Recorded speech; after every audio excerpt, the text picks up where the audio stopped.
travers le monde qui nous entoure, à travers le contexte qui nous entoure, aujourd'hui, eh bien, on peut être encore sous le joug des hommes. Et puis j'ai marqué ça, affranchir veut dire libérer de la servitude de l'esclavage, on l'a vu tout de suite, libérer des traditions, des préjugés, des façons de penser.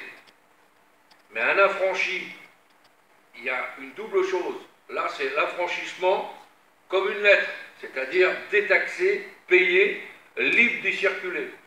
Ça, c'est ce que le Seigneur a mis dans notre cœur. Quand on a rencontré Christ, on a été affranchi. C'est-à-dire qu'on a été libéré de l'esclavage, il a payé pour nous à la croix, on l'a vu, là on a été affranchi. Mais affranchir, le mot affranchir a une double portée.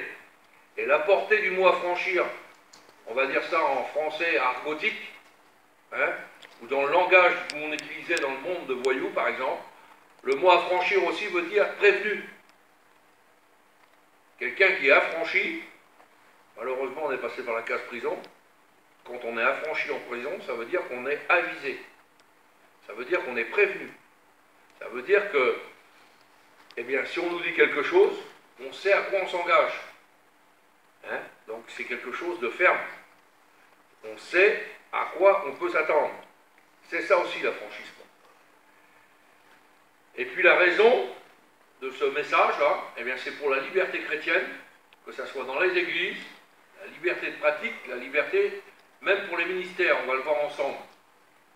La raison est que cette liberté chrétienne que le Christ nous a acquise par sa mort est aujourd'hui mise en cause par le comportement des hommes religieux qui agissent comme les chefs religieux du temps de Jésus, qui empêchaient que les apôtres prêchent l'évangile dans Jérusalem. Mais que Dieu soit béni, car même les monasses du Sanhédrin n'ont pas eu le pouvoir d'empêcher l'évangile d'être propagé. Ceux qui portent aujourd'hui un préjudice à cette liberté sont coupables d'un grand délit devant Dieu. Chaque chrétien, chaque chrétienne est égal à tous les autres chrétiens ou tous les autres chrétiennes de l'Église de Jésus-Christ.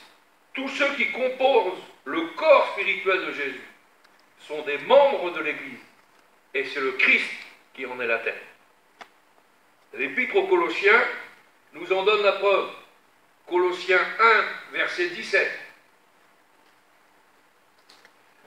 Il est avant toute chose, et toute chose subsiste en lui. Il est la tête du corps de l'Église. Il est le commencement, le premier-né d'entre les morts, afin d'être en tout le premier. Là-dessus, il n'y a pas de moyen de discussion.